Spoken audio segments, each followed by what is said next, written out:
ETV news కు స్వాగతం. ముఖ్యాంశాలు. ఆంధ్రప్రదేశ్ ముఖ్యమంత్రిగా బాధ్యతలు స్వీకరించిన చంద్రబాబు నవ్యాంధ్ర భవిష్యత్తుకు భరోసానిచ్చే 5 దస్త్రాలపై సంతకాలు.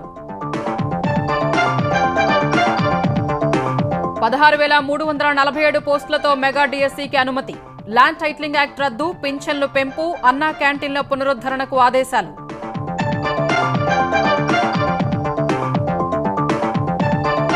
చంద్రబాబుకు అపూర్వ స్వాగతం పలికిన రాజధాని ప్రాంత రైతులు. సచివాలయానికి వెళ్లే దారి పొడవునా పూలు చల్లుతూ బ్రహ్మరథం.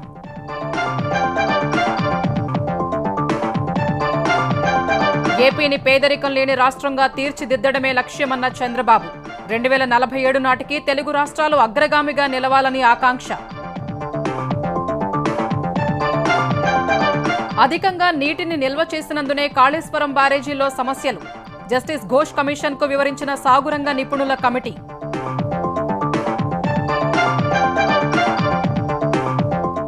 తెలుగు వాచకం పుస్తకాలను వెనక్కి తీసుకోనున్న తెలంగాణ సర్కారు. ముందు మాటను మార్చకపోవడంపై వివాదంతో చర్యలు.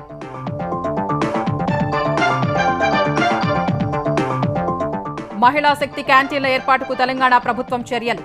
గ్రామైక్య సంఘాలకు నిర్వహణపై శిక్షణ ఇవ్వనున్నట్లు వెల్లడించిన సీఎస్. నీట్లో 1523 మందికి ఇచ్చిన గ్రేస్ మార్కులు రద్దు. మళ్లీ పరీక్ష రాసే అవకాశం ఇస్తామన్న కేంద్రం. కౌన్సిలింగ్ పై స్టే ఇవ్వడానికి సుప్రీం నిరాకరణ.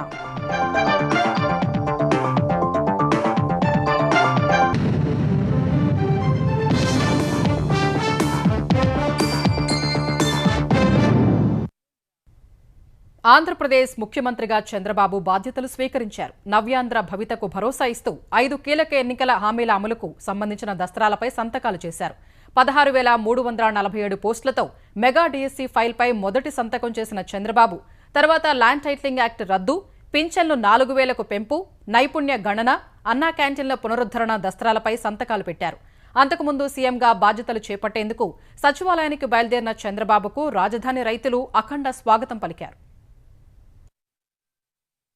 ముఖ్యమంత్రిగా ప్రమాణం చేసిన తర్వాత కుటుంబ సమేతంగా తిరుమల వెళ్లి శ్రీవారిని దర్శించుకున్న చంద్రబాబు విజయవాడ వచ్చి ఇంద్రకీలాద్రిపై దుర్గమ్మను కూడా దర్శించుకున్నారు. తర్వాత ఉండవల్లిలోని నివాసం వెళ్లిన ఆయన సీఎంగా బాధ్యతలు చేపట్టేందుకు వెలగపూడిలోని సచివాలయానికి బయలుదేరగా అడుగడుగునా అమరావతి రైతులు అపూర్వ స్వాగతం పలికారు. కరకట్టతో పాటు సీడ్ యాక్సిస్ రోడ్డుపైకి భారీగా చేరుకున్న రైతులు దారి పొడవునా నిల్చొని సీఎం చంద్రబాబు అంటూ నినాదాలు చేశారు. సచివాలయానికి వెళ్లే దారి పొడవునా పూలు పరిచి బ్రహ్మరథం పట్టారు. గజమాలలతో అభిమానాన్ని చాటారు. చంద్రబాబు సైతం ప్రజలకు అభివాదం చేస్తూ ముందుకు సాగారు.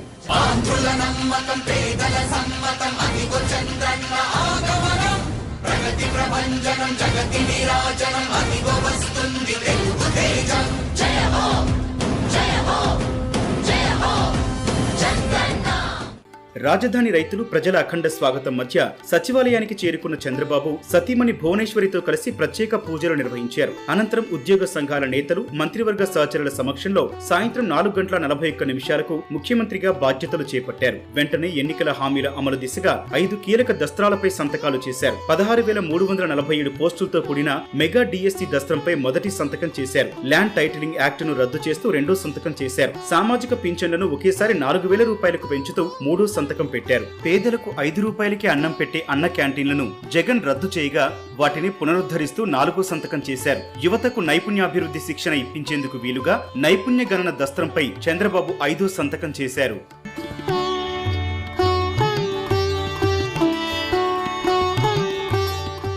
5 దస్త్రాలపై సంతకాలు చేసిన చంద్రబాబుకు సామాన్య ప్రజలు, విద్యార్థులు కృతజ్ఞతలు తెలిపారు. బాధ్యతల స్వీకారం సందర్భంగా సీఎం ఛాంబర్ కిటకిటలాడింది. చంద్రబాబుకు ఉన్నతాధికారులు, ఉద్యోగ సంఘాల నేతలు పుష్పగుచ్చాలిచ్చి అభినందనలు తెలిపారు.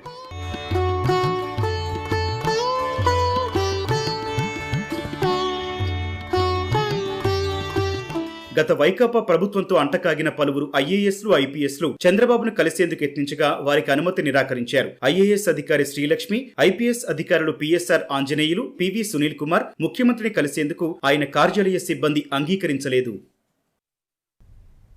సీఎంగా చంద్రబాబు తొలి సంతకం చేసిన మెగా డిఎస్సీలో మొత్తం 16,347 పోస్టులుండగా స్కూల్ అసిస్టెంట్ ఖాళీలు 7,725 ఉన్నాయి. ఎస్జీటీ పోస్టులు 6,371, టీజీటీ పోస్టులు 1,781 ఉన్నాయి. పీజీటీ పోస్టులు 286, ప్రిన్సిపల్స్ 52, పీఈటీ ఖాళీలు 132 ఉన్నాయి. గత ప్రభుత్వం ఇచ్చిన నోటిఫికేషన్ సవరించి చంద్రబాబు ప్రభుత్వం కొత్తగా నోటిఫికేషన్ జారీ చేసింది. పరీక్షల షెడ్యూల్ను త్వరలో విడుదల చేసే అవకాశం ఉంది. సీఎంగా ప్రమాణం చేశాక తొలిసారి తిరుమల వెళ్లిన చంద్రబాబు కుటుంబ సభ్యులతో కలిసి శ్రీవారిని దర్శించుకున్నారు. ఉదయం సాధారణ క్యూలైన్లో ఆలయానికి వచ్చిన ఆయనకు టీటీడీ జేఈఓలు స్వాగతం పలికారు.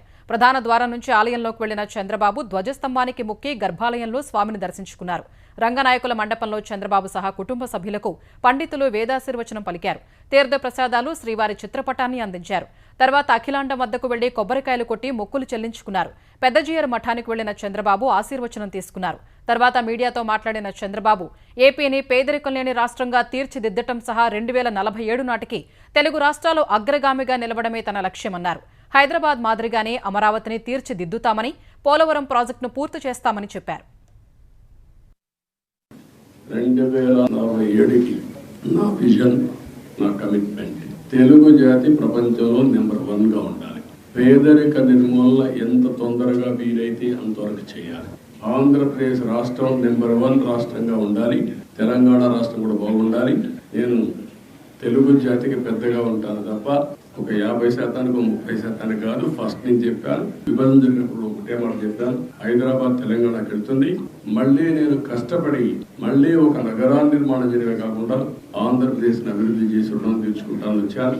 అదే స్ఫూర్తితో అమరావతి, పోలవరం ఈ 2 ప్రారంభించాను. కానీ దురదృష్టం 2 కూడా ఈ రోజు పడకేసే పరిస్థితికి వచ్చాయి. ఈ 2 కూడా మళ్ళా సెట్ చేసుకోవాల్సిన అవసరం ఉంది. ఏదైతే హైదరాబాద్ నగరం వల్ల తెలంగాణకి ఈ రోజు హైయెస్ట్ పర్ క్యాపిటల్ ఇన్కమ్ కానీ మెరుగైన ఆదాయం వచ్చే పరిస్థితి వచ్చింది. అలాంటి ఎకో సిస్టమ్ క్రియేట్ చేసి మళ్ళీ ఆంధ్రప్రదేశ్ బాగు చేసుకుందాం. చంద్రబాబు 4సారి ముఖ్యమంత్రి అయిన సందర్భంగా హైదరాబాద్ ఉస్మానియా యూనివర్సిటీలో సంబరాలు చేసుకున్నారు.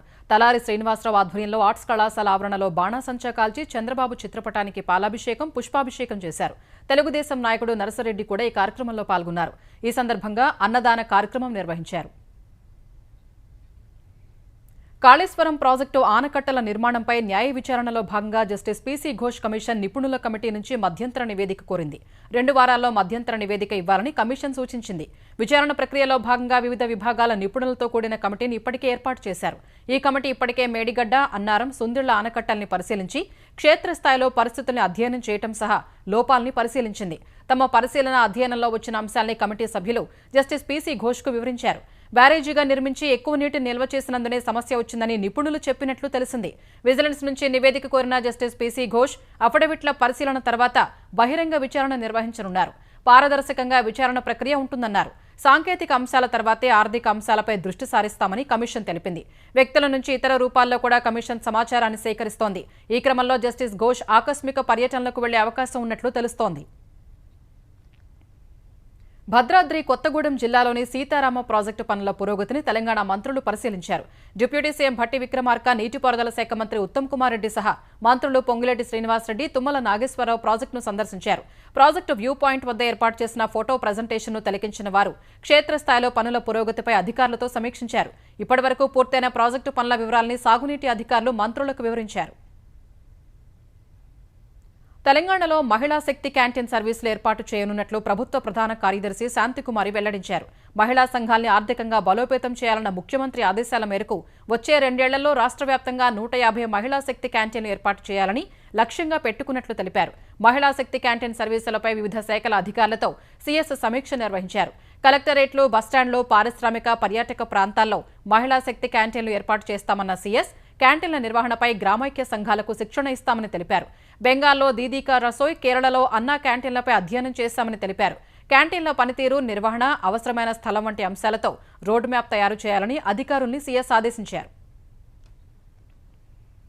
కేంద్ర మంత్రులుగా కిషన్ రెడ్డి, బండి సంజయ్ బాధ్యతలు స్వీకరించారు. ప్రత్యేక పూజల అనంతరం బొగ్గు గనుల మంత్రిగా కిషన్ రెడ్డి, హోంశాఖ సహాయ మంత్రిగా బండి సంజయ్ బాధ్యతలు చేపట్టారు. ఈ సందర్భంగా వారు ప్రధాని మోదీకి కృతజ్ఞతలు తెలిపారు.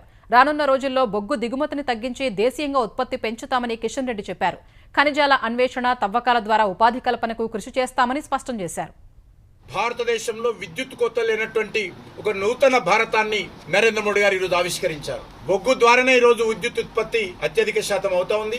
రానున్న రోజుల్లో విద్యుత్ ఉత్పత్తి పెంచడం కోసము అనేక రకాలుగా నరేంద్ర మోడీ గారి నాయకత్వంలో యాక్షన్ ప్లాన్ చేస్తా ఉన్నారు. రానున్న రోజుల్లో దీన్ని మరింతగా ముందుకు తీసుకెళ్తాము. పవర్ మినిస్ట్రీ గానీ, రైల్వే మినిస్ట్రీ గానీ, కోల్ మినిస్ట్రీ గానీ, మైన్స్ మినిస్ట్రీ గానీ, ఎన్వైరన్మెంట్ మినిస్ట్రీ గానీ, వీటన్నిటికీ ఒక అవినాభావ సంబంధం ఉంది. ఇతర దేశాల నుంచి ఇంకా కొంత మేరకు మనం బొగ్గు దిగుమతి చేసుకుంటున్నాం. మన అవసరాలకు కావలసినటువంటి బొగ్గును మనమే ఉత్పత్తి చేసుకోవడం, ఉపాధి అవకాశాలు పెంచడము, మినరల్స్ ను కూడా ఇతర దేశాలకు కూడా ఎక్స్పోర్ట్ చేయడము, తద్వారా భారతదేశము ఇప్పటికే 5వ ఆర్థిక శక్తి దేశంగా ఎదిగింది. దాన్ని 3వ ఆర్థిక శక్తి దేశంగా ఎదగాలంటే అన్ని రకాలుగా కృషి చేయాల్సిన అవసరం ఉంది. కేంద్ర మంత్రులుగా రామ్మోహన్ నాయుడు, పెమ్మసాని చంద్రశేఖర్ బాధ్యతలు స్వీకరించారు. ప్రత్యేక పూజల అనంతరం పౌర విమానయాన శాఖ మంత్రిగా రామ్మోహన్ నాయుడు బాధ్యతలు చేపట్టారు. కేంద్ర కమ్యూనికేషన్ల శాఖ సహాయ మంత్రిగా పెమ్మసాని బాధ్యతలు స్వీకరించారు. ఈ సందర్భంగా మాట్లాడిన రామ్మోహన్ నాయుడు, కేబినెట్లో అత్యంత పిన్న వయస్కుడినైన తనకు ప్రధాని మోదీ పెద్ద బాధ్యతలు అప్పగించారని చెప్పారు. ఆయన నమ్మకాన్ని నిలబెట్టుకోవడం సహా తెలుగు రాష్ట్రాల్లో విమానయాన రంగానికి అవసరమైన మౌలిక వసతులు కల్పించడం సహా నైపుణ్య శిక్షణ కేంద్రాలు నెలకొల్పుతామన్నారు. భోగాపురం విమానాశ్రయాన్ని శరవేగంగా పూర్తి చేస్తామన్న ఆయన, తెలంగాణలో కొత్త విమానాశ్రయాల ఏర్పాటుపై రాష్ట్ర ప్రభుత్వంతో చర్చించి తగు నిర్ణయం తీసుకుంటామని చెప్పారు. భోగాపురం ఎయిర్పోర్ట్ రికార్డు టైంలో అది పూర్తి చేసి అక్కడ ఫ్లైట్స్ ల్యాండ్ చేసే విధంగా చేయాలనేది మా ఆలోచన.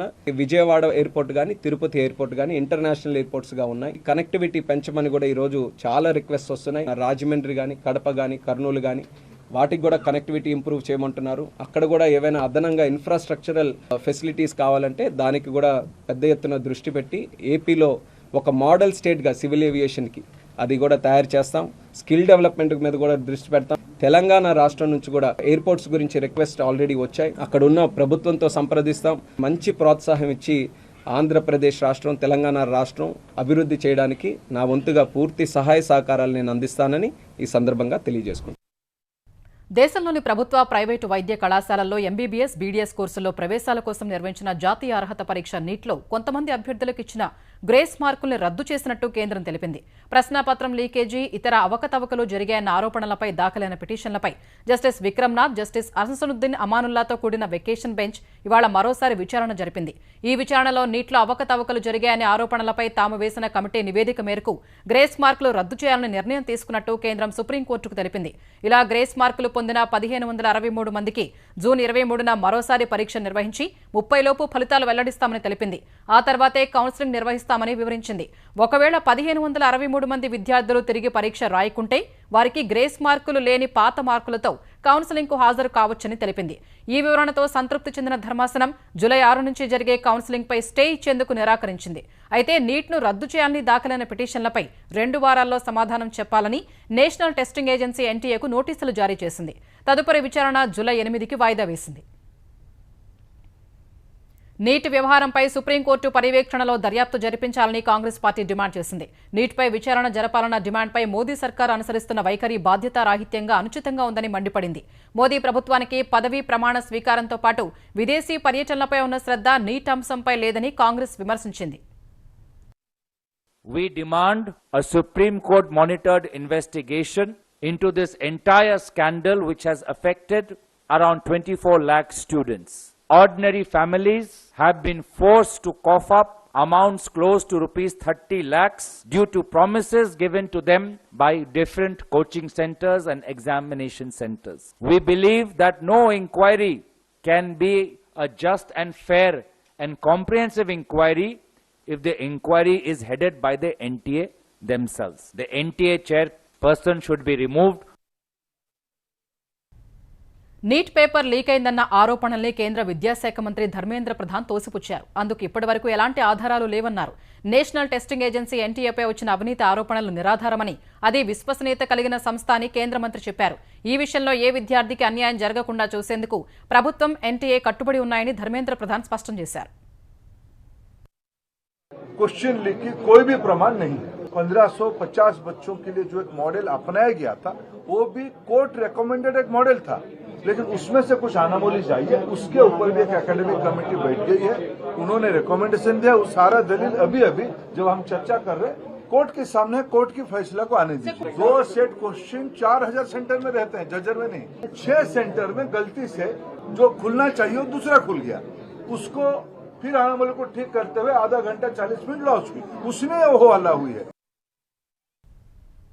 ఆంధ్రప్రదేశ్ బెవరేజెస్ కార్పొరేషన్ మాజీ ఎండీ వాసుదేవరెడ్డికి హైకోర్టులో చుక్కెదురైంది. కార్పొరేషన్లో కీలక పత్రాలు మాయం చేశారంటూ సీఐడీ కేసు నమోదు చేసిన కేసులో ముందస్తు బెయిల్ ఇచ్చేందుకు హైకోర్టు నిరాకరించింది. తదుపరి విచారణను ఈ నెల 18కి వాయిదా వేసింది.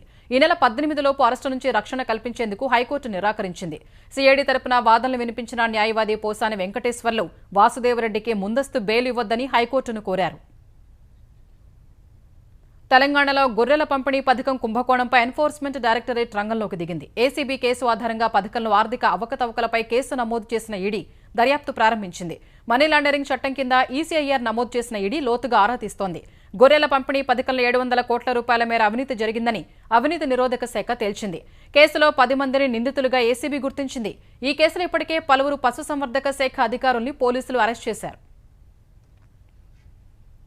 మాజీ ముఖ్యమంత్రి కేసీఆర్పై ఈడీ కేసు నమోదు చేసినట్టు మెదక్ ఎంపీ రఘునందన్ రావు తెలిపారు. కేసీఆర్ కోసం ఈడీ అధికారులు కూడా వచ్చారని అన్నారు. మున్ముందు హరీష్ రావు, వెంకట్రామిరెడ్డికి కూడా అదే పరిస్థితి వస్తుందని జోసెన్ చెప్పారు. మెదక్లో నిర్వహించిన విజయోత్సవ సభలో పాల్గొన్న రఘునందన్ రావు 100 కోట్లు ఖర్చు పెట్టిన వెంకట్రామిరెడ్డి ఎంపీగా గెలవలేకపోయారని విమర్శించారు.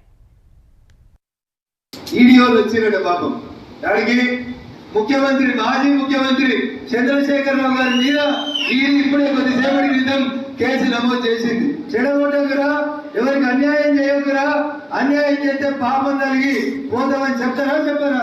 వెంకటరామరెడ్డి గారు మెదకోట మెదకులో బీఆర్ఎస్ కోసం కష్టపడి జెండా మోసి ఏడ్చి ఇందాక మా నరేంద్ర అన్న చెప్పినట్టు ఊర్లో వెళ్ళిపోయిన కార్యకర్తల ఉసురు ఎవరికి తాకింది? వెంకటరామరెడ్డికి తాకింది.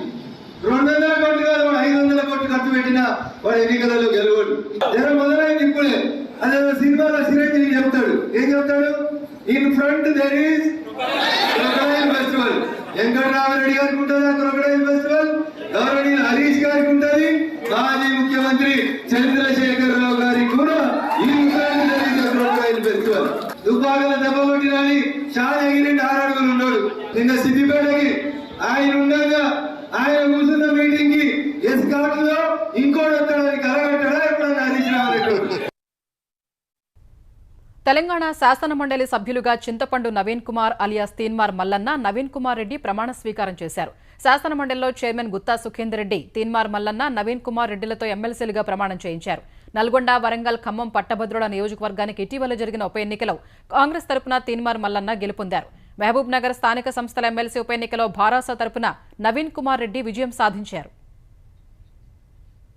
తెలంగాణలో 1వ తరగతి నుంచి 10వ తరగతి వరకు పంపిణీ చేసిన తెలుగు పాఠ్యపుస్తకాలను వెనక్కి తీసుకోవాలని డీఈఓలను విద్యాశాఖ ఆదేశించింది. తెలుగు పాఠ్యపుస్తకాల ముందు మాటలో విద్యాశాఖ మంత్రిగా సబితా ఇంద్రారెడ్డి, ముఖ్యమంత్రిగా కేసీఆర్ పేర్లను ముద్రించగా ఈ అంశం వివాదాస్పదంగా మారింది. ఫలితంగా పుస్తకాలు వెనక్కి తీసుకోవాలని డీఈఓలను విద్యాశాఖ ఆదేశించింది.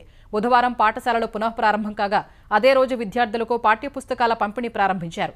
ఈ నేపథ్యంలో తెలుగు పుస్తకం ముందు మాటలో మాజీల పేర్లను గుర్తించగా తక్షణం వాటిని వెనక్కి తీసుకోవాలని ఆదేశించిన విద్యాశాఖ తదుపరి ఆదేశాలు వచ్చే వరకు పుస్తకాలు జాగ్రత్తగా ఉంచాలని డీఈఓలను ఆదేశించింది.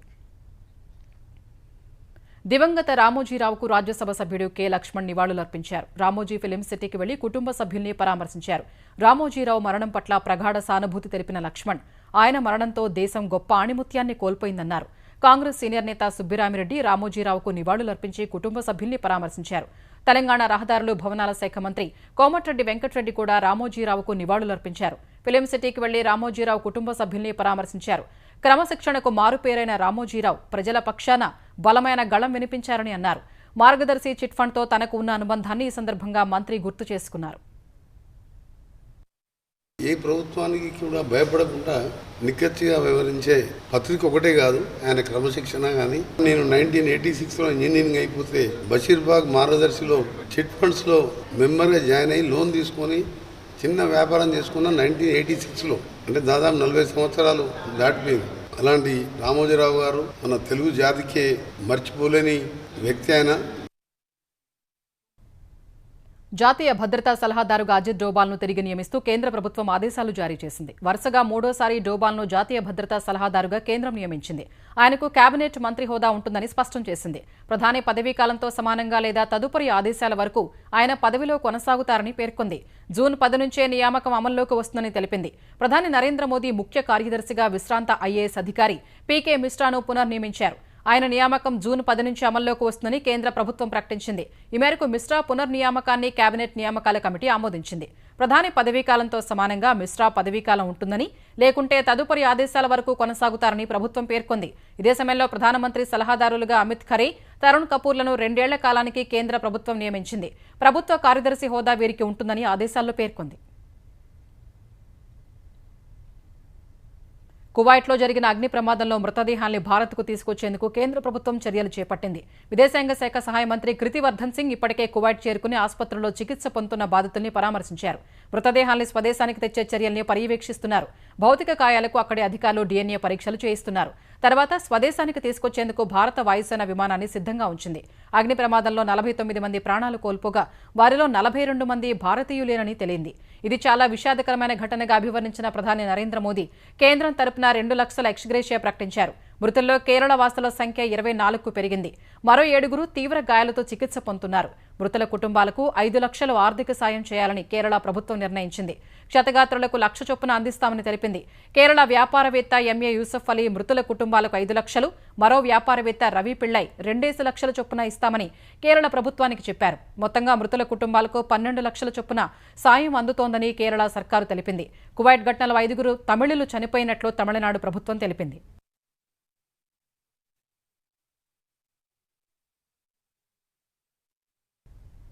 చిల్లర ధరల ద్రవ్యోల్బణం 12 నెలల కనిష్టానికి పడిపోయిన వేళ దేశీయ స్టాక్ మార్కెట్లు వరుసగా 2వ సెషన్లోనూ లాభాలు నమోదు చేశాయి. గత సెషన్లో 150 పాయింట్లు పెరిగిన సెన్సెక్స్ ఇవాళ మరో 204 పాయింట్లు ఎగబాకింది. క్రితం ముగింపు కంటే దాదాపు 500 పాయింట్లు ఎగువన 77,102 వద్ద ఉదయం బీఎస్ఈ సూచీ ఉత్సాహంగా ప్రారంభమైంది. అదే జోరు కొనసాగించిన సెన్సెక్స్ 77,145 పాయింట్ల గరిష్ట స్థాయిని తాకింది. ఈ దశలో మదుపర్లు లాభాల స్వీకరణకు మొగ్గు చూపగా మార్కెట్లో అమ్మకాల ఒత్తిడి పెరిగి 76,720 పాయింట్ల కనిష్ట స్థాయికి సూచీ పతనమైంది. తర్వాత కాస్త కోలుకుని 76,811 పాయింట్ల జీవితకాల గరిష్ట స్థాయి వద్ద స్థిరపడింది.